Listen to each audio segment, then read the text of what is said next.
kami sa pagkakataong ibinigay mo sa amin upang ikaw ay muling sambahin at papurihan at sa pamamagitan ng mga salita mo ay lumago at tumibay ang aming pananampalataya. Naririto kaming lahat, Panginoong Diyos, na iyong mga anak. Patuloy kami nagpapakumbaba sa iyo sapagkat wala kaming magagawa kung kami hiwalay sa iyo, Panginoon. Lead us by the Holy Spirit. Kaya mo, Ama, ang aming mga puso, ang aming mga isip, ang aming mga pandinig ay maging bukas sa gabing ito. Na bawat ihahayag mong mga salita ay maging kalakasan at katatagan ng bawat sa puso amin. Ano man ang pumipigil, ano man ang mga bagay na umahadlang sa amin, ay wasakin at sirain mo sa pangalan mo, aming Panginoong Jesus. Kaya mo ng aming mga puso, Panginoong Diyos, ay maging handa sa lahat ng mga pagtutuwid, sa lahat ng mga pagtuturo na gagawin mo sa aming mga buhay.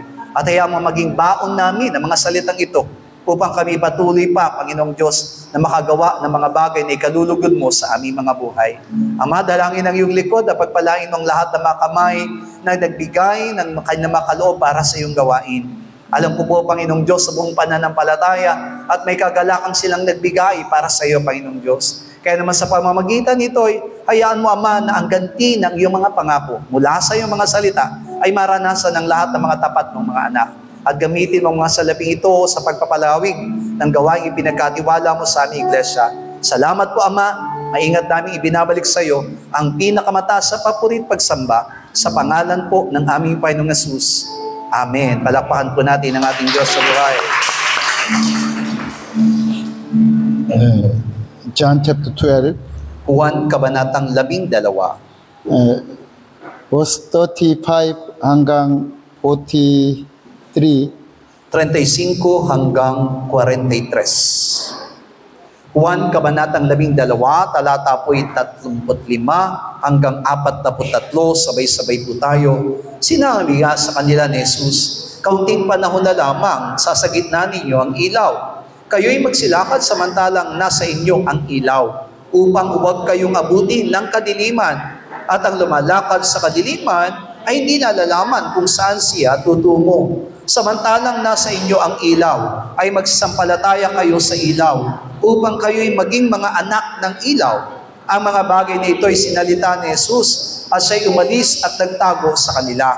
Ngunit bagamat gumawa siya sa harap nila ng gayong maraming mga tanda, gayon may hindi sila nagsasampalataya sa kanya, upang maganap ang salita ng propeta Isaias na kanyang sinalita, Panginoon, sino ang naniwala sa aming balita? At kanino nahayag ang bisig ng Panginoon?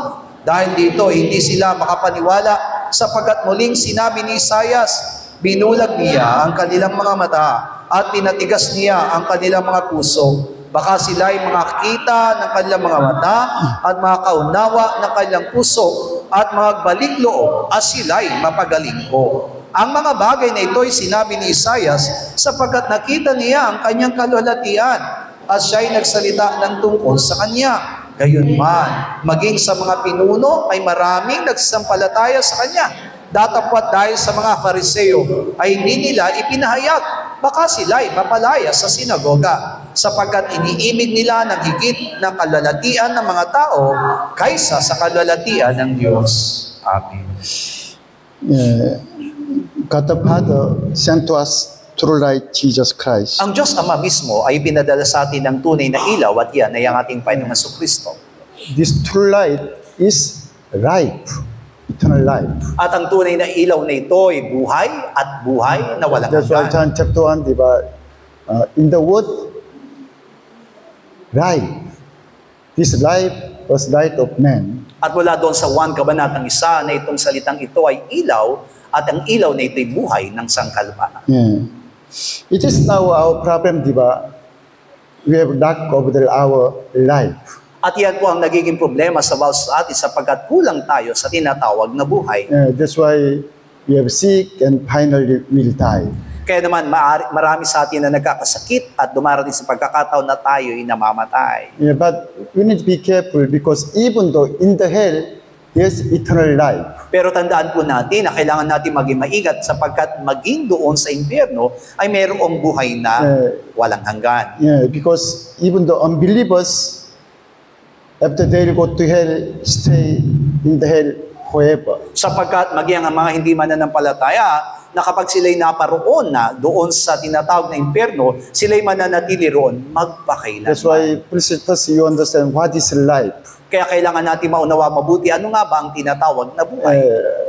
This life, our life is God's life. At ang buhay na ito at yung buhay na yon na tinatawag ay buhay mismo ng Diyos. When we stay with God, it is eternal life. At sa pananatili natin doon sa Diyos, yun ang tinatawag na buhay na walang hanggan. God the Father, He gave to us eternal life through only Jesus Christ. At ang Diyos Amay, binigyan tayo ng buhay na walang hanggan sa pamamagitan lamang ni Yesu Kristo. That's why in the first step, you have to really understand who is Jesus Christ. Kaya nga mula doon sa unang hakbang, ay kailangan natin makilala kung sino si Yesu Kristo. From book of the Genesis until Revelation, all the Bible says about Jesus Christ. At mula sa Genesis hanggang sa pahayag, ang tanging inihayag nito ay ang tungkol sa ating Panginoong Yesu Kristo. That's why only we can come to God through blood of Jesus Christ. Kaya naman makalalapit lamang tayo sa Diyos sa pamagitan po ng dugo ni Yesu Kristo. And then we can worship to God only in Christ Jesus. At makakapanambahan lamang tayo sa pamagitan ni Kristo Jesus. Because God wants to only receive, accept Jesus Christ. Sapagkat ang nais lamang ng Diyos ay ang tanggapin ay si Yesu Kristo. Today in the prayer meeting, you are reading book of the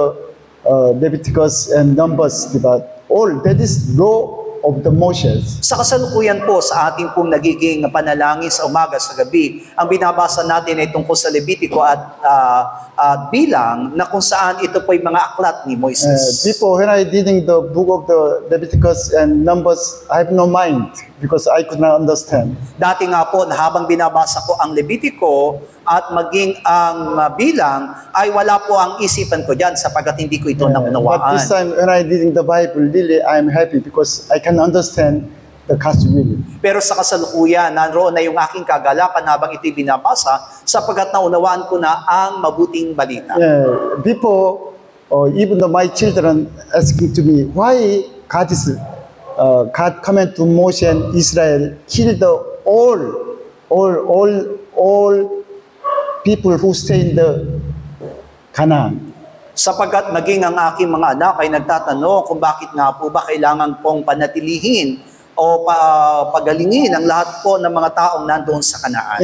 They said, God is good, but why God killed even though from small child to small baby to woman and all the people in the Canaan? Totoo nga po na ang Diyos ay mabuti, pero bakit kailangang patayin ng Diyos o ipapatay ng Diyos ang mga bata, maging ang kababaihan o lahat ng tao sa Kanaan? Because the spiritual meaning of the Canaan, that is heaven, diba? God's kingdom, heaven, New Jerusalem, the wife of Jesus Christ. Pero tandaan natin, ang Kanaan ay tinatawag po na spiritual na kalangitan na kung saan ito po ang babaeng pakakasalan ni Yesu Kristo. Only wife of Jesus Christ and then through God's children can into heaven. At ang tangi lamang po mga anak ng Diyos at ang pakakasalan o magiging asawa ni Yesu Kristo ang pwede lang pumasok doon sa kalangitan. God is good, but God cannot let the Gentiles stay in the Canaan, not through Jesus Christ. Mabuti ang Diyos, pero hindi niya po hayaang manatili doon ang mga hintil sa Kanaan na malapit kay Yesu Kristo. You see, even the Gentiles, when Israel people into the Canaan, there's Gentiles, diba? But why they into the Canaan? Because through Jesus Christ. Makita nga po natin na nang sila po'y maparoon sa Kanaan, ay meron pong naninirahan doon mga hintil. Pero bakit sila'y pinalayas? Sapagkat ito'y para kay Yesu Kristo. Same, diba? Last time I explained to about our tithe and offering. The meaning of the tithe and offering, that is God Himself. At naipaliwanag na nga po sa atin ang tungkol sa kaloob at pag-iikapo na ito po mismo ay kumakatawan sa Diyos mismo. Because God cannot receive our own offering and tithe. Sapagkat ang totoo, hindi po pwedeng tanggapin o hindi matatanggap ng Diyos ang ating mga sariling kaloob at ikapo. God the Father only can also want to accept only Jesus Christ. At ang tangi lamang nais tanggapin ng Diyos Ama ay ang ating Panginoong Hesus Kristo. That's why you see Old Testament times, God command to Israel, you offer to me through sacrifice and like a burning offering.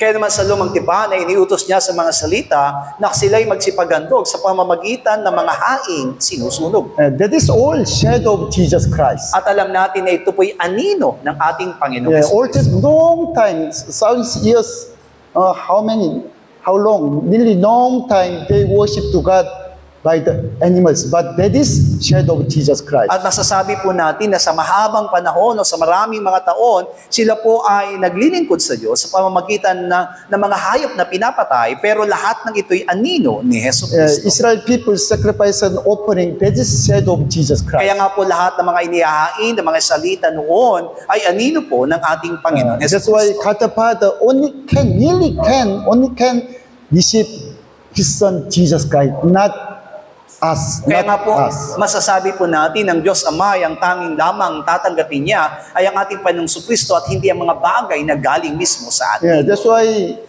please you try to understand why God said, deny yourself, kill your old man. Kaya naman kailangan natin maunawa mabuti kung bakit sinasabi ng Diyos na kailangan natin limutin ang ating sarili at patayin ang ating Yeah, sarili. because God cannot accept our old man because there's evil one in our Sapagkat old man. hindi nga po matatanggap ng Diyos ang ating mga sarili sapagkat taglay nito ang masama. When we deny ourselves, kill our old man, Jesus Christ live in us, and then through Jesus Christ, we can come to God. Pero sa pamagitan ng ating pagtanggi sa ating mga sarili, doon mamumuhay sa atin ang ating Panginoong Kristo at doon pa lamang tatanggapin ito ng Diyos. Even though Jesus said, but destroy this temple, I'll let you from within 3 days. Sinabi mismo ng ating Panginoong Jesus na sirain ninyo ang templong ito pero itatayo ko sa loob ng 3 araw. Old Testament times, God's temple, tabernacle, and God's temple, that is shadow of Jesus Christ. Sa lumang tipan, yung tinatawag na tabernakulo man o templo ay anino ng ating Panginoon And then, Kristo. when we deny ourselves, we can be through God's temple in Jesus Christ. Kaya naman kung lilimutin natin ang ating mga sarili, patuloy tayo magiging karapat-dapat na templo ng Diyos. God's temple means body of Christ, but the members of Jesus Christ. And then, we can worship to God. Sapagat ang ibig sabihin ng templo ng Diyos ay bahagi ng katawan ni Kristo at sa pamamagitan nito ay pwede na tayong sumamba sa Yeah, Diyos. that's why Jesus said, I am the life, and then the way, the truth. Kaya naman sinabi ng ating Panginoong Jesus, ako ang daan, ang katotohanan at ang buhay. Yeah, because God the Father, God is nearly holy God. He cannot accept us, only Jesus Christ. Sapagat alam natin ang Diyos ay napakabanal at hindi niya tayo pwedeng tanggapin at ang tanging matatanggap niya lamang ay si Jesus. But problem today, we are not understand the Bible. That's why we want to come to God through ourselves. Pero dahil nga po, hindi natin naunawaan ang sinasabi ng Biblia, lumalapit tayo sa Diyos sa pamamagitan po ng ating mga Yeah, sarili. but Bible said there's no good in our old man. Pero sinabi mismo ng Biblia na walang masusampungang mabuti sa atin. Yeah, you see Lucas chapter 12 verse 15. Lucas 12:15. At sinabi niya sa kanila, magmasid kayo, at kayo ay mag-ingat sa lahat ng kasakiman, sapagkat ang buhay ng tao ay hindi kasaganaan ng mga bagay na tinatangkilik niya. Yeah, that is our old man, diba? All men, we have covetous in his mind. Iyan po yung tinatawag na lumang pagkatao natin. Ang lahat ng mga tao ay may taglay na kasakiman. And then we can understand what's the meaning of the covetousness. That is the physical things in the world, like as our own possessions. At yung tinatawag na kasakiman ay ang sinasabi sa sanlibutan na kung saan ito'y ating mga tinatangkilik. Yeah. Colossians chapter 3 verse 5. Colosas 3:5.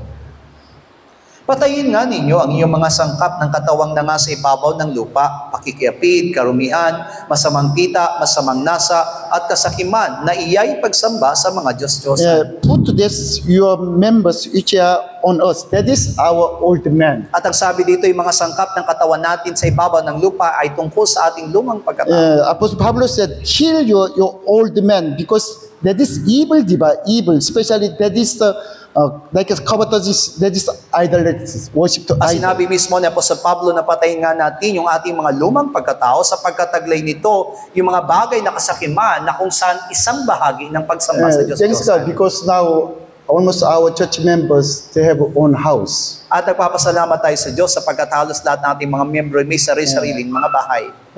This time, if your house price is 1 million peso, after 20 years, I think it will be 10 million pesos. At kung ang bahay po ninyo ay nagkakahalaga ng 1 milyon, pagkatapos po ng 10 taon, yan po ay magkakahalaga ng 10 milyon. Korea also, but people, it was very cheap, but now so much expensive. At yan din ang nangyari sa Korea. Dati po ay mura lamang, pero ngayon ay napakamahal. Like as my kapatid, I have 3 brothers and 3 sisters, all 6. At ako'y mayroong 3 kapatid na lalaki, 3 kapatid na babae, lahat ay 6. But only my eldest sister and brother, they have a house in Seoul. Pero alam niyo po ba, sa mga kapatid ko, yung akin lamang kapatid na panganay na lalaki at panganay na babae, ang may sariling bahay sa Seoul. But with me, with my brother and 2 sisters, we have no own house in Seoul. Samantalang ako at ang iba kong mga kapatid ay wala pong sariling bahay sa Seoul. Because today is very expensive. We cannot buy house.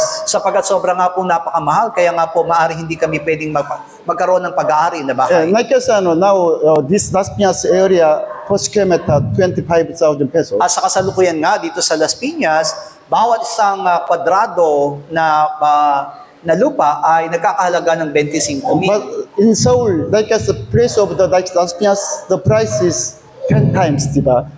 Over 250,000 pesos per square meter. Pero alam niyo po ba sa Seoul, 10 beses na mas mamahal yung lupa doon. Kung dito ay 25,000, doon ay 250,000 piso kada isang Like as kwadrado. my brother's house, apartment, diba? Condominium, like 80 square meter. The price is today almost 60 million pesos. At sa kasalukuyan nga po, yung tinitirhang condominium po ng aking kapatid ay meron lamang pong sukat na 80 kwadrado at ang halaga po nito sa kasalukuyan ay 60 milyong piso. Yeah, so much expensive, diba? But in the future, your house also so much will increase. Di po ba napakamahal? Kaya masasabi natin ang mga tahanan natin pagdating ng araw ay mahal na rin. Yeah, because now in the Philippines, Korea people, big family, diba?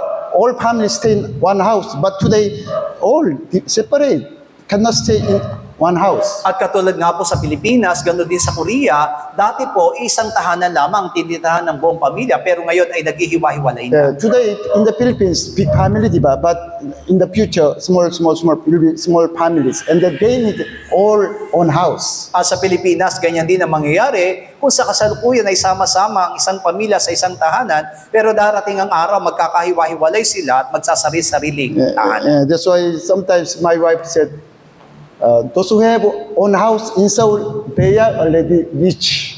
Kaya nga sinabi sa akin ng aking asawa, nang sino mang merong bahay na sarili sa Seoul, ay matatawag na mayaman. In the future, you also same, diba? If you have a house in Manila, already you are rich. Kaya nga po masasabi rin na kung kayo may sariling bahay sa Maynila, ay matatawag kayong mayaman. It is blessing of God, diba? That's why do not, do not be covetous. Don't try to get more big house or beautiful house. At nasasabi natin na ito'y malaking pagpapala sa Diyos. Kaya wag na nating nitiin pa ang isang malaki o magandang bahay. But it is our old man, diba? Our old man, first time, it's thanks God because I have house. But in the future, but why is small house?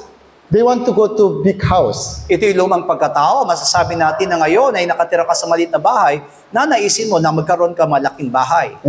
Again, they want to buy good car, and then they want to be rich more and more. Kaya naman ninanais nila na magkaroon pa ng magandang sasakyan at mas maging mayaman pa sa dating na But araw. Apostle Pablo said, Bible said that this idol, diba?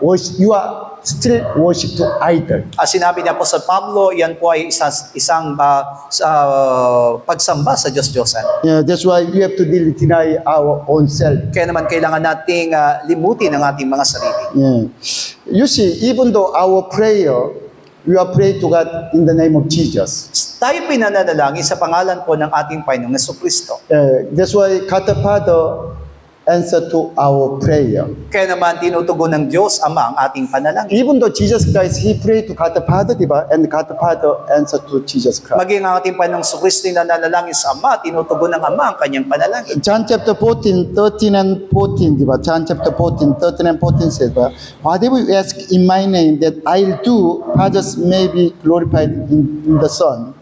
Sinabi po doon sa 1:14, 13:14, at anumang hingin ninyo sa aking pangalan, ayaw na aking gagawin upang ang Ama ay luwalhatiin. But you need to be careful because verse 14 also says, you ask anything in my name, I'll do. That's why you are misunderstand.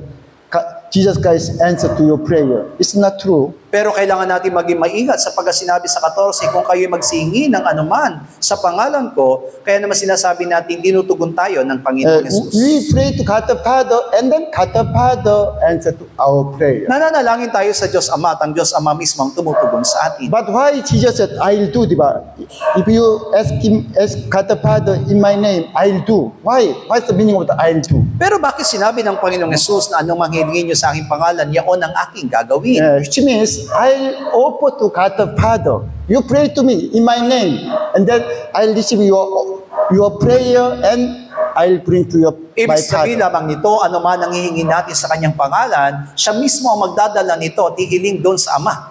Because God the Father cannot accept our prayer with our old man. Sapagkat hindi nga po kayang tanggapin ng Ama ang ating mga panalangin kasama ng ating lumang pagkatao. You see, Revelation chapter 5, verse 8.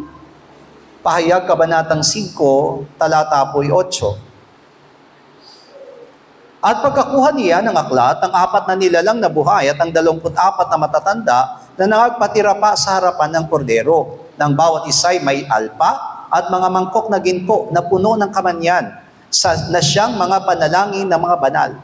Yeah, Revelation chapter 5, verse 8. Diba? What's the incense? Meaning of the incense? There's a prayers of the saint believers. Ano nga po ba yung tinatawag na kamanyang? Ito po yung mga panalangin ng mga banal. Revelation chapter 8, 3 and 4, sabay-sabay tayo. 8, 3 hanggang 4. At dumating ang ibang mga anghel at tumayo sa harap ng dambana na may hawak na isang gintong pangsuob ng kamanyan. At binigyan siya ng maraming kamanyan upang idagdag ito sa mga panalangin ng lahat ng mga banal sa ibabaw ng dambana ng ginto na nasa harapan ng luklukan. At ang usok ng kamanyan, kalakip na mga panalangin ng mga banal, ay napailan lang mula sa kamay ng anghel sa harapan ng Diyos. We can clearly understand what is our prayer. Kaya nga po magiging malinaw sa atin dito yung panalangin natin. Yeah, this the prayers of the saint, saint to God the Father.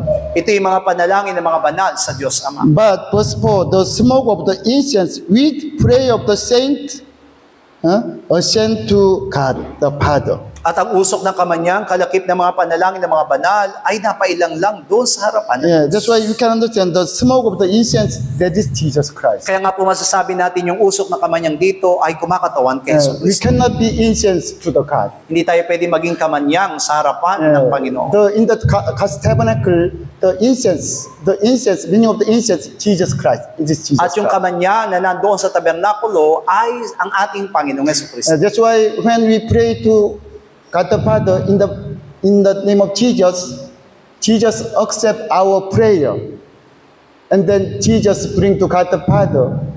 That is incense, meaning of At lahat ng incense. ating mga panalangin sa pangalan ng ating Panginoong Jesus ay dadalhin mismo ng Panginoon doon sa Ama at iyon po yung kumakatawan sa kamanyang. The meaning of the spiritual meaning of the incense is Jesus Christ. Jesus Christ accept our prayer, because we pray to God the Father in the name of Jesus. Kaya nga Accept po our masasabi prayer na- and bring to God the Kaya nga Father. po masasabi natin, ang spiritual na ibig sabihin ng kamanyan ay ang ating Panginoong Kristo na matapos tayong manalangin, ay ito'y kanyang dadalhin mismo sa harapan ng Ama. Please step by step you understand who is God and then what is God's will. At unti-unti po nating makilala ang Diyos kung ano ang kanyang kalooban. Okay, this time I want to explain to about the life, eternal life. At gusto ko ipaliwanag sa atin ang buhay at buhay na walang hanggan. In the Garden of Eden, there's no problem about life because there's tree of life in in the center of the garden. Sa laman ng Eden ay walang problema doon sa tinatawag na buhay sapagkat naroon pa noon yung puno na nagbibigay buhay. The tree of life, that's the shadow of Jesus Christ. At masasabi natin yung puno ng buhay na yon ay anino ng ating Panginoong Because Jesucristo. only God the Father, He has life, diba? Eternal life. Sapagkat ang ating Diyos Ama lamang ang nagtataglay ng buhay at buhay na walang But hanggan. when Jesus Christ became man,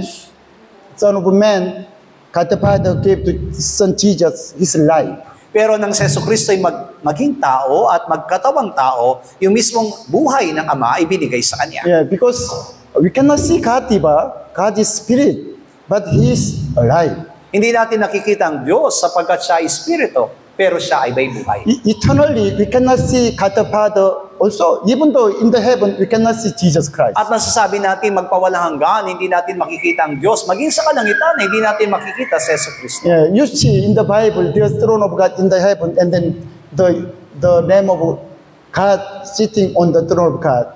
Sa Biblia nga po, meron tinatawag na trono ng Diyos at mula doon sa trono na yon ay nakaupo ang Diyos. Yeah, because God has no image, no body. Sapagat alam natin na walang imahe ang Diyos natin at wala siyang katawan. Only, of course, there's no dear like a throne, the chair, no chairs in heaven. Pero kailangan po na maging malinaw sa atin na bagamat ito'y sinasabing trono, pero hindi po ito literal na upo ang trono. Yeah, because we can see only glory of God. In Sapagkat heaven. ang tangi makikita lang natin sa kalangitan ay ang kalwalatian ng But Diyos. Apostle John, when see the throne of God in heaven, he saw glory of God, but like he's the name of God. Pero nang makita nga po ni Apostol Juan ang trono ng Diyos doon sa kalangitan, ang tanging nakita niya ay ang kalwalatian ng Diyos, iyong mismong kordero ng Yeah, Diyos. that's why don't try to see. You cannot see in heaven like image of Jesus Christ like as man. Kaya po, wag nating isipin at wag nating ilalagay sa ating mga isipan na pagdating doon sa kalangitan ay makikita natin ang imahe niya bilang isang We tao. can see only glory of God, but we can understand His young name of God, Jesus Christ. Ang tanging makikita lang natin ay ang kalwalatian ng Diyos at ito'y kumakatawan bilang kordero ng ating Diyos na si Jesus. Anyway, in the Garden of Eden, there's no problem, eternal life.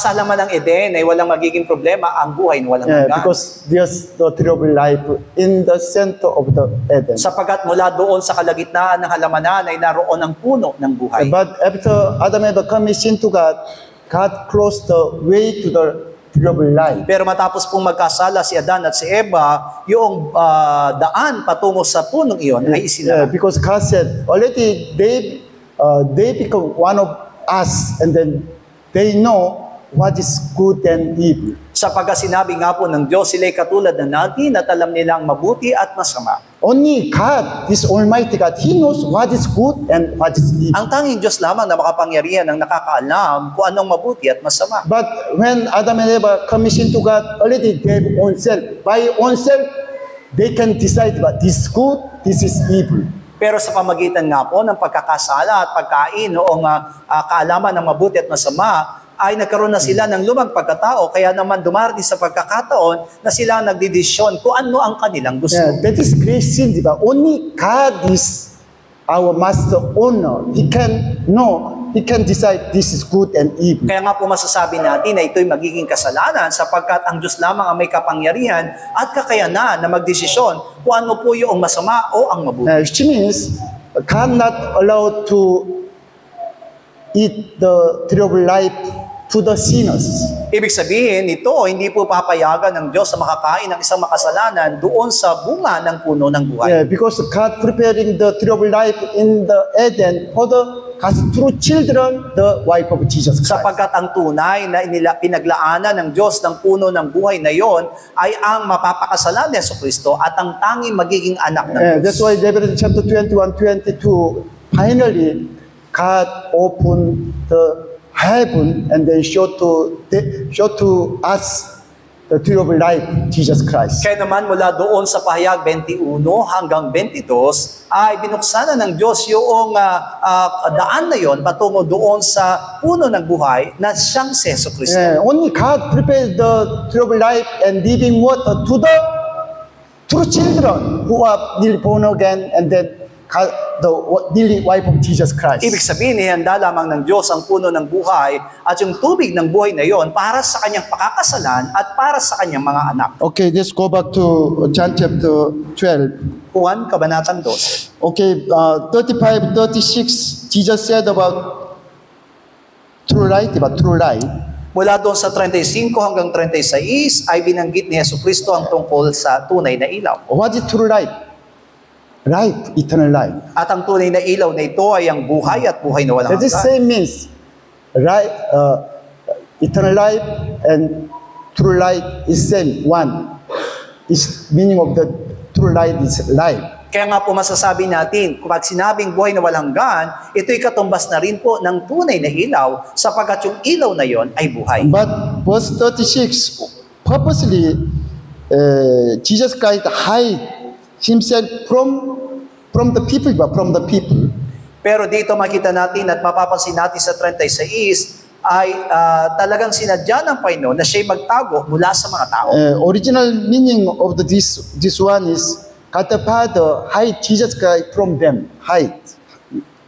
At ang original na salin po nito, ang Diyos Ama mismo ang nagtago kay Jesucristo mula sa kanila. Yeah, which means God does not give to them life, true life. Ibig sabihin, hindi po niloloob ng Ama na ibigay sa kanila yung buhay o buhay na walang hanggan. Yeah, it's true, diba? In the Garden of Eden, God crossed the way to the troubled life. Kung paano nga po doon sa halamanan ng Eden ay sinarhan ng Diyos yung daan patungo sa puno ng buhay. Apostle John now purposely said to us why Jesus Christ hide from them. Kaya nga po, magiging maliwanag sa atin kung bakit sinabi ito ni Apostle Juan sa atin na nagtago mismo ang ating Panginoong Yeah, Jesus sa because kanila. other many persons, they followed Jesus Christ. Why? Because only they saw signs and wonders of Jesus Kung Christ. paano nga po, maraming mga taong sumusunod sa ating Panginoong Jesus, pero ang dahilan, sapagkat sila'y nakakita ng mga tanda at kababalaghan. And then especially you see, okay, verse 43, diba? They love the praise of man more than the praise of God. Sa 43, mas sapagkat inibig nila ng higit ang kalalatian ng sa mga tao kaysa sa kalalatian sa Diyos. Because verse 42, diba?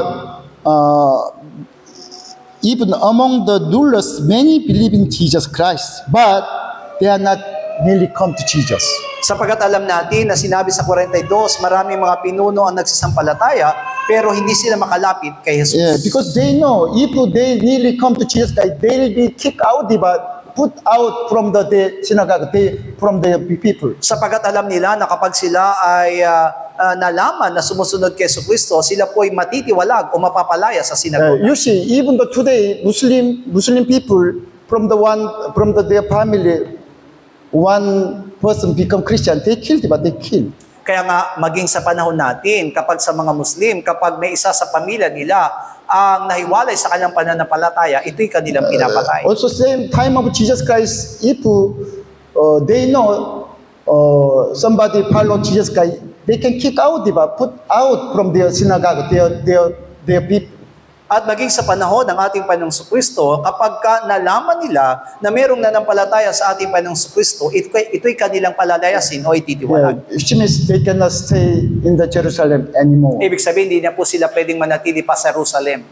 They cannot communicate with the peoples, but they cannot join to synagogue. At hindi na po sila pwedeng makipag-komunikasyon sa mga tao at hindi na sila pwedeng maging kabilang sa sinagoga. They can, of course, their business will be also stopped. At kung meron man silang pinagkakakitaan, ito'y pasasara. Also, one day they see they want to stone him and kill him. At kung halimbawa sila'y makikita, maaaring sila'y batuhin hanggang sa mamatay. That's why even though main rulers, they believe in Jesus, but they afraid of man. At ang sabi dito sa talatang binasa natin, maraming pinuno ang nagsasampalataya pero natatakot sila sa mga Because tao. they love the praise of man more than the praise of God. Sapagkat mas inibig nila ang higit ang kalalatian sa mga tao kaysa sa kalalatian sa That is our old man, diba? Old man.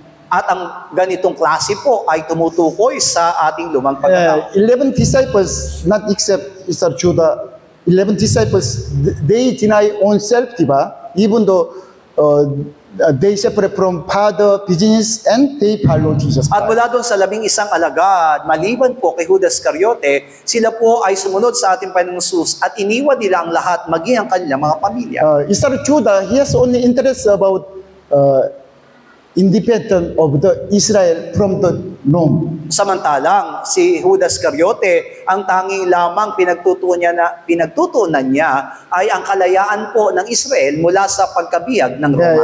Isaac Judah, he was thinking, my Lord Jesus Christ, he'll be king of Israel like as King David. Maaaring iniisip nga po ni Judas Iscariote na ang kanyang Panginoong Jesucristo ay magiging hari doon sa Jerusalem, katulad ng pagkahari ni David. Anyway, Isaac Judah and then other many believers, they did not deny own self. Kaya nga po magiging maliwanag sa atin, kasama ni Judas Iscariote ang ibang mga alagad, ay hindi po nila kinayang limutin ang kailang lumang That's why Jesus said, diba, little while, I am the light. That's why you follow to me, diba? You walk in the true light. Sinabi nga po ng ating Panginoong Jesus sa talatang binasa natin, sa konting panahon, ako ang ilaw, kaya naman kayo po ay sumunod sa ilaw. But Jesus hide himself from them, diba? From others. Pero Because maliban- do not believe in me, do not follow me. Maliwanag dito na itinago niya mismo ang kanyang sarili sa maraming mga tao. Ibig sabihin, hindi niya pinapahintulutan silang sumunod sa kanya. Because I do not give to you light, because you cannot be my wife. Sapagkat hindi po niya hinahangad na sila po ay maging kanyang asawa o kabiyak. Yeah, that's why, let's see, that is the book of the Isaiah, diba? Book of the Isaiah. John chapter 12, 43. Not that one. Isaiah chapter 6, verse 8, Isaiah 8 to 13. 6:8 hanggang 13. At narinig ko ang tinig ng Panginoon na nagsasabi, sinong susuguin ko? Sinong yayaon sa ganang amin? Nang magkagayoy, sinabi ko, narito ako, suguin mo ako. Sinabi niya, ikaw ay yumaon, ay saysayin mo sa bayang ito, inyong narinig nga, ngunit hindi ninyo naunawa, at nakikita nga ninyo, ngunit hindi ninyo namamalas. Patabain mo ang puso ng bayang ito, at inyong pabigatin ang kanyang mga pakinig, at inyong ipikit ang kanilang mga mata. Baka sila'y makakakita ng kanilang mga mata at makakarinig ng kanilang mga pakinig at makakaunawa ng kanilang mga puso at mga baligloob at magsigaling. Yeah. Until now, we have heard about many times from Jesus Christ these verses. Maraming beses na narinig natin ang pananalitang ito sa ating Panginoong Yeah, because Jesucristo. even the book of the Matthew, Mark, and Luke, also Jesus said about this verse. Sapagkat mula sa Mateo, Marcos at Lucas ay naroon din ang mga bersikulong ito. But it is problem, diba? You are not really understand the true meaning of this verse. Pero ang problema, hindi natin naunawaan kung ano ang tinutukoy ng bersikulong ito. What's the topic of the Isaiah? Through Isaiah, Prophet Isaiah, God said to us about New Jerusalem, God's kingdom. Ano nga po ba ang nakapaloob doon sa aklat ng Isaias? Tandaan natin na sa pamamagitan ng aklat ni Isaias, tinutukoy nito yung tinatawag na bagong Jerusalem o yung kaharian ng Diyos. This Isaiah chapter 6 through Isaiah chapter 6, in the last day, God wants to make His own true New Jerusalem and wife of Jesus Christ. Sa pamagitan nga po ng Isaiah 6 ay makita nating gagawa at magbubuo ang Diyos ng isang mga pakakasalan ni Jesucristo at ng bagong Jerusalem. And then through Isaiah, Prophet Isaiah, God wants to explain to us who will be true wife of Jesus Christ and that New Jerusalem. At mula sa Isaiah ay makuunawa natin mabuti sino ba talaga ang pwedeng mapangasawa ni Jesucristo at sino ang pwedeng maging bagong Jerusalem. God wants to send to us prophet, diba? Because He wants to say to us His will, His will. Ang nais ng Diyos ay padala sa atin ng kanyang propeta upang maunawaan natin ang kanyang kalooban. And verse 8, diba? The Lord, Jehovah God saying, whom shall I send, and then who will go for us? Then I said, here I am, send me. At narinig ko ang tinig ng Panginoon na nagsasabi, sinong susuguin ko at sinong yayaon sa ganang amin? Isaiah said, diba? Okay, God please send me, I'll go and then tell to them. At sinabi ni Isaias, narito ako, suguin mo ako. That's why go and tell these people keep on hearing, but you do not understand. Keep on seeing, but do not see. Sinabi ng Diyos, yumaon ka, saysayin mo sa bayang ito, iyong naririnig nga, ngunit hindi ninyo naunawa. At nakikita nga ninyo, ngunit hindi ninyo namamalas. It's same like as blind man, diba? Even though you see, even though you hearing, but you cannot understand because already I made you blind. Kaya nga po maitutulad natin ang mga taong ito na parang bulag, bagamat sila'y merong paningin pero hindi sila nakakakita. That's why John chapter 1, diba? The true light Jesus Christ came to the world, but they did not accept because they did not is true light. At sa 1, Kabanatang 1, dumating nga po ang ating Kristo bilang ilaw, pero hindi po nila ito tinanggap sapagkat hindi nila kilala ang tunay na ilaw. Yeah, but from verse 11 to 12, only special group, diba? Special God's children, they accept true light, the word Jesus Christ, and then they become God's children. Pero doon sa 11 at 12, natatanging mga tao ang tumanggap at nanalig sa ating Panginoong Kristo, kaya naman sila po lamang ang may karapatang maging mga anak ng Diyos. Until now, you have misunderstood to God, diba? God is good. That's why maybe he's understand, diba? He understand. Somebody said, diba? There's no hell, diba? Even the Christian said, there's no hell. Siguro nga po, hindi natin naunawaan kung sino talaga ang Diyos sapagkat sinasabi nating mabuti ang Diyos. Kaya naman siguro yung iba, nag-iisip na wala naman talagang impyerno. Maging mga hindi mananampalataya ay hindi naniniwalang may impyerno. Even though pastors in Korea, also in the world, diba? Whole in the world, some pastors said, there's no hell because God is good, God is Lord. Kaya nga po kahit mga pastor ay sinasabi na ngayon sa kanyang pangaral na wala pong impyerno sapagkat ang Diyos ay pag-ibig at ang Diyos ay mabuti. But they don't know the Bible because they don't know who is God. Pero hindi nila alam at naunawaan ang sinasabi ng Biblia kung sino ang Diyos. Of course, God is good. That's why He gave to us name to the from sinners to until righteous one. Totoo nga po na ang Diyos ay mabuti. Kaya naman binibigyan tayo ng ulan, hindi lamang ang mga banal, kundi maging ang mga hindi banal. That's why there's rain whole in the world, diba? Even though there's oxygen in the whole in the world. Kaya naman nararanasan ng buong mundo ang ulan, nararanasan din ng buong mundo ang hangin. Yeah, because God is good, diba? God is good. That's why He gave to us all from oxygen to water to the older man. Sapagat ang Diyos ay mabuti, kaya naman ang hangin at maging ang tubig ay pinagkakalob niya sa lahat ng mga nilalang. But Jesus Christ is different. If you want to get eternal life, you have to find, diba? You have to come. You have to come to me. I'll come to you. You have to find. Pero pagdating sa ating Panginoong Kristo, ang tanging hinahangad niya po, kung sino man ang nagnanais ng buhay na walang sila'y kailangan lumapit sa Kanya. You see, today, many pastors in the Philippines, they want to be bishop, diba? Bishop. Sa kasalukuyan, maraming mga pastor, lalo na sa Pilipinas, ang gustong maging bishop. That is old man. They are old man. They don't know what is old man. Who is old man? That's why by the old man, they want to be honored from others. Sapagat alam natin na ito'y lumang pagkatao, kaya naman ang hinahangad po nila ay ang pagrespeto o paghanga ng ibang tao. Yeah, today, same word of God, diba? Many follow Jesus Christ, but Jesus hide from them because they know, Jesus knows their mind. Kung paano nga sa talatang binasa natin, marami po ang gustong sumunod sa Panginoon pero siya'y nagtago sa kanila sapagkat hindi nila naunawaan kung sino. That's why please do not trust the bishops and doctors, even though apostles in the Philippines. They are not servant of God. Kaya po, huwag tayong maniniwala kung sasabihin nilang sila'y bishop, kung sila'y doktor, o kung sila man ay apostol sapagkat sila po ay mga bulaan. What's the message of the cross? Ano nga po ba ang mensahe ng krus? Deny yourself, take cross and follow me. Limutin ang sarili, pasanin ang krus at sumunod sa Kanya. Yeah, you know, already many times I explained to you Amazon Korean missionary, diba? Korean missionary. Maraming beses nga po na ipaliwanag sa atin ang tungkol doon sa Koreanong misyonaryo sa Amazon.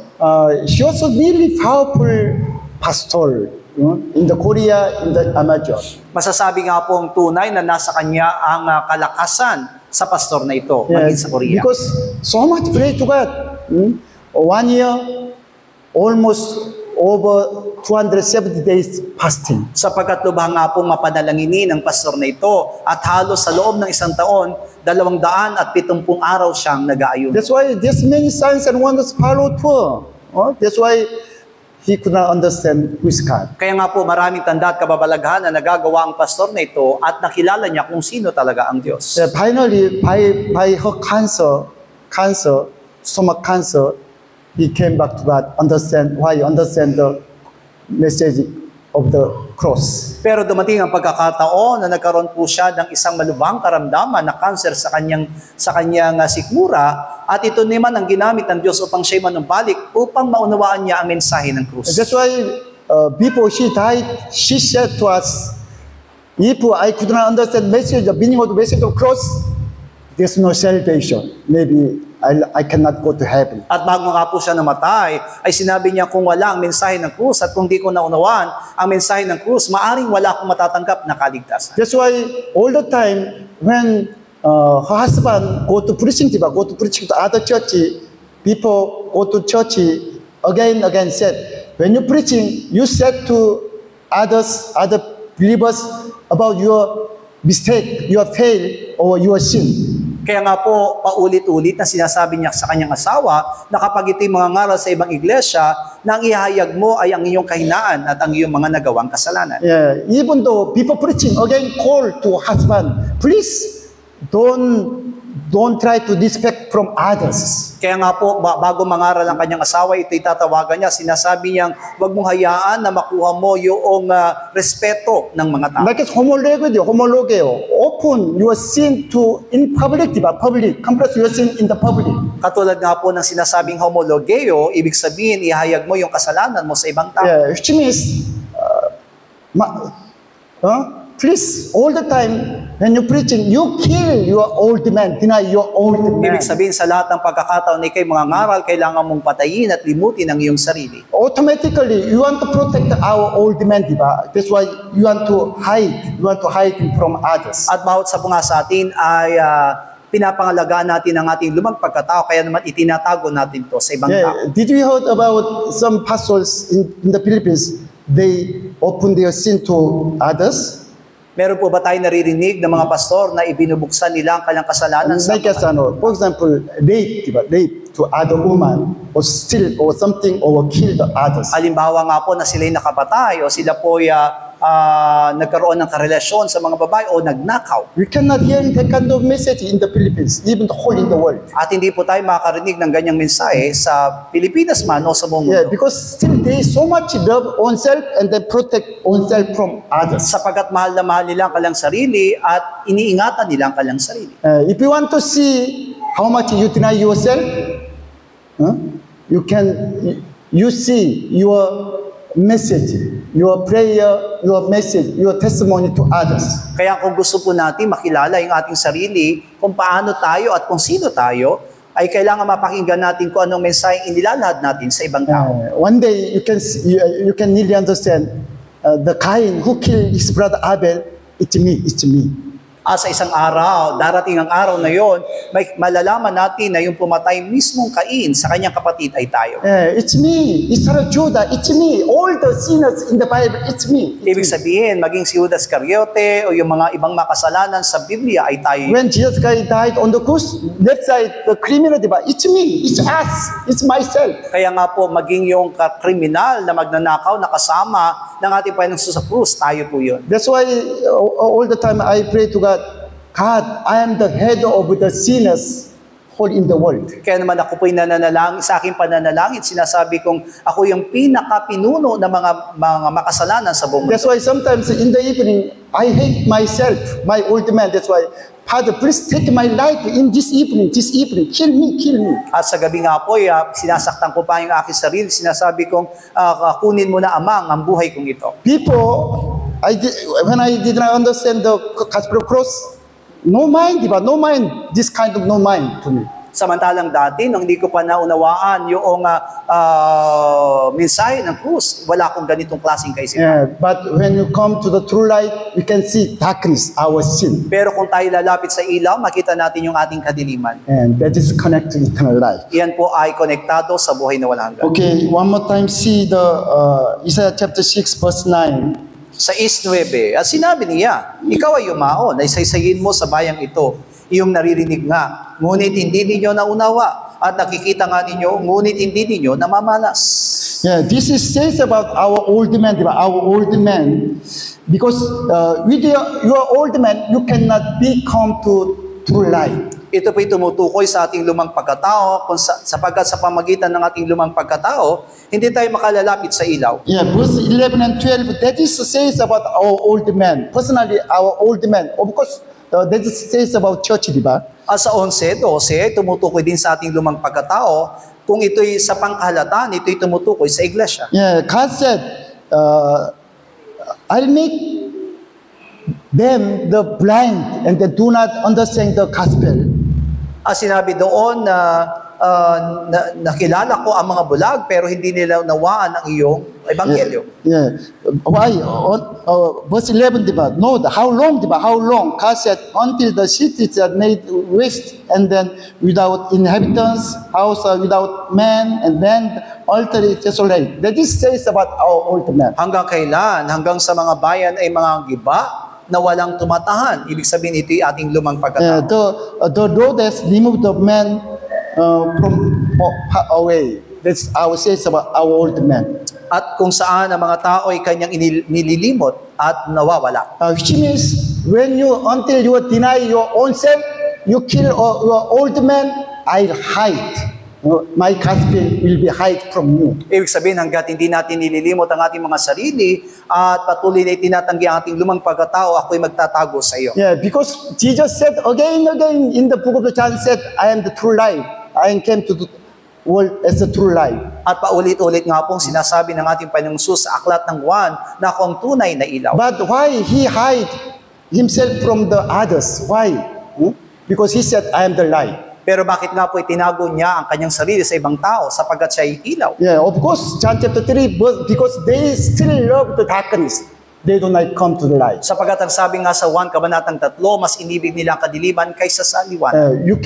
We cannot worship to God with our old man. Hindi tayo pwedeng manambahan sa Diyos na kasama ng ating lumang Yeah, pagkatao. because only God the Father will accept only Jesus Christ. Sapagkat ang tangi tinatanggap lamang ng Diyos Ama ay si Jesus Yeah, Cristo. verse 13, sabay-sabay tayo. 13, at kung magkaroon ng ikasampung bahagi roon, mapupugna uli, gaya ng isang roble at gaya ng isang ensina na ang puno ay naiiwan pagka pinuputol. Gayon ang banal na lahi ay siyang puno niyaon. Yeah, totally the cut down, diba?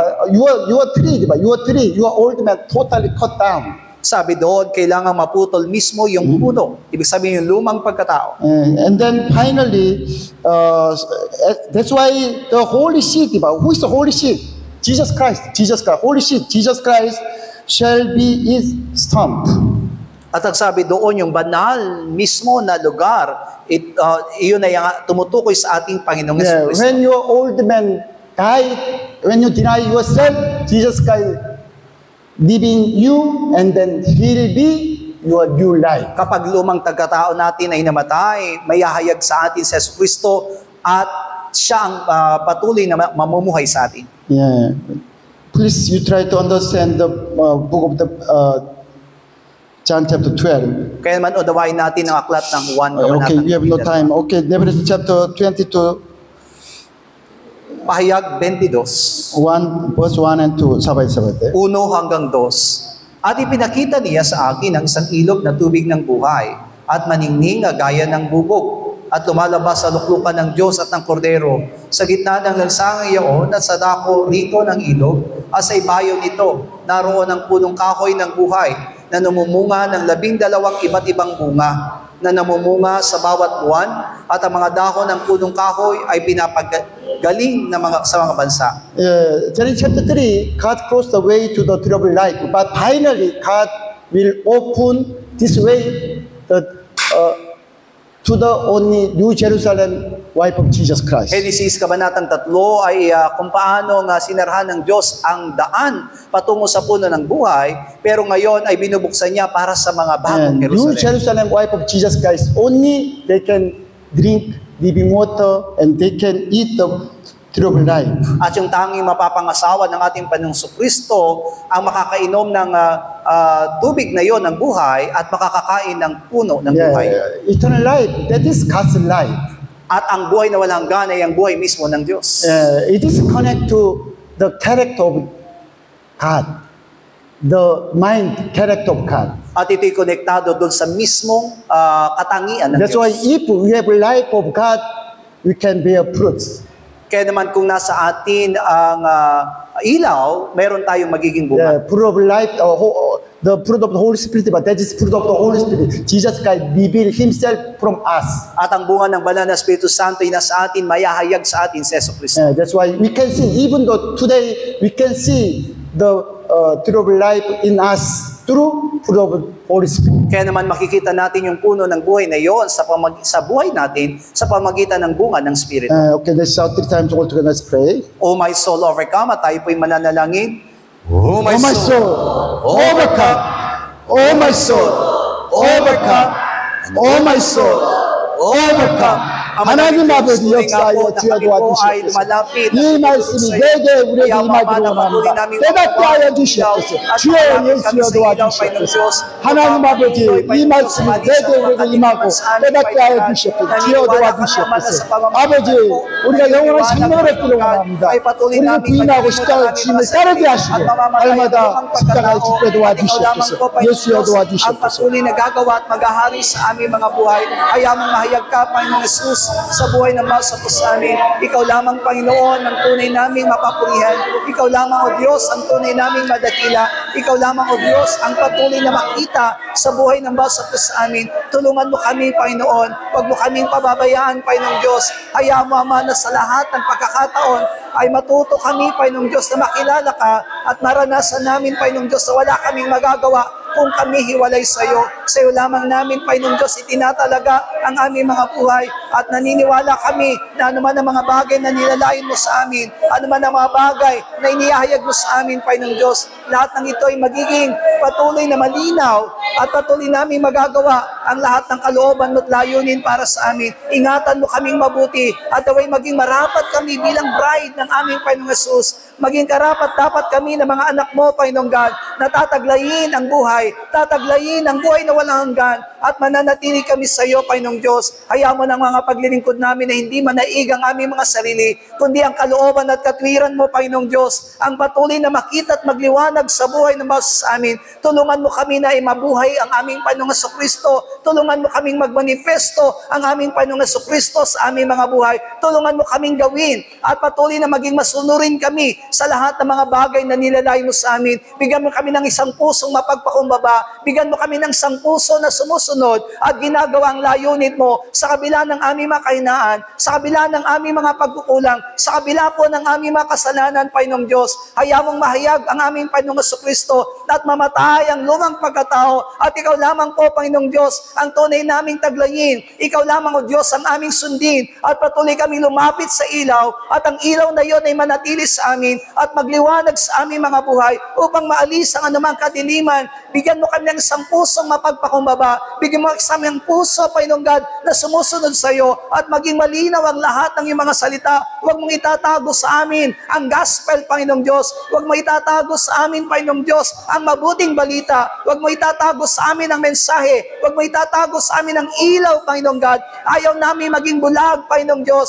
Bagkus ikaw lamang ang magliwanag sa amin na sa lahat ng pagkakataon, magagawa namin ang lahat ng iyong nilalayon. Magagawa namin ang lahat ng bagay na siyang ninanais mo para sa aming mga buhay. Iyan ang patuloy namin dinadalangin. Maunawaan namin ang lahat ng iyong mga salita, ang liwanag ng iyong mga salita, at ang daan patungo sa puno ng buhay, at ang patuloy na daan, Panginoong Diyos, doon sa tubig na nagbibigay buhay, ay manatili sa amin, Panginoong God. Ingatan mo ang mga salitang aming naririnig. Ingatan mo ang mga salitang aming tinatanggap. At sa pamamagitan nito, ang buhay na walang hanggan, at ang buhay ay manatili sa amin, Panginoong Diyos. Huwag mo kaming pababayaan, Panginoong Diyos, na manaig ang aming lumang pagkatao, o manaig kami, Panginoong Diyos, sa aming mga sarili. Bagkus, hayaan mo, Panginoon, na lagi kaming manampalataya sa aming Panginoong Jesucristo. Lagi naming panaligan ang iyong mga salita. Lagi naming panaligan ang iyong katotohanan. At lagi po namin, O Diyos, taglayin sa aming mga puso ay ang aming Panginoong Jesucristo. Ibaba mo kami at ikaw ang maitaas sa aming mga buhay. at ikaw lamang ang madakila at papapurihan sa amin, maging sa aming mga kahinaan, maging sa aming mga kasalanan, maging sa lahat ng mga bagay na aming karumihan, ay ikaw lamang ang mahayag, ikaw lamang ang madakila sa amin, Panginoong Diyos. Hayaan mong ilapit mo kami lagi sa iyong ilaw at manatili sa amin ang buhay, Panginoong Diyos, at nasain namin ang buhay na walang hanggan, na patuloy na maghari at gumawa sa amin, Panginoon, hanggang sa muli mong pagparito, Panginoong Jesus. Alam po namin, Ama, nagagabayan mo kami at tutulungan upang kami maging matagumpay tulad ng iyong mga anak, tulad ng iyong bride, Panginoong Diyos. Maging marapat ang aming mga puso, maging marapat ang aming mga buhay, nagaganapin ng lahat ng kalooban mo. Salamat po, Panginoong Diyos, at inaangkin namin ang lahat ng ito sa pangalan ng aming Panginoong Jesus. Amen. All together, Lord's Prayer. Ama naming nasa langit, sambahin nawa ang pangalan mo. Ikaw nawa ang maghari sa amin. Sundin nawa ang iyong kalooban dito sa lupa tulad ng sa langit. Bigyan mo po kami ng pagkain kailangan namin sa araw na ito at patawarin mo po kami sa aming mga kasalanan tulad ng aming pagpapatawad sa mga nagkakasala sa amin. At huwag mo kaming iharap sa maigpit na pagsubok, kundi ilayo mo po kami sa masama, sapagkat iyo ang kaharian at ang kapangyarihan at ang kapurihan magpakailanman. Amen. God bless you all po. See you on Lord's Day.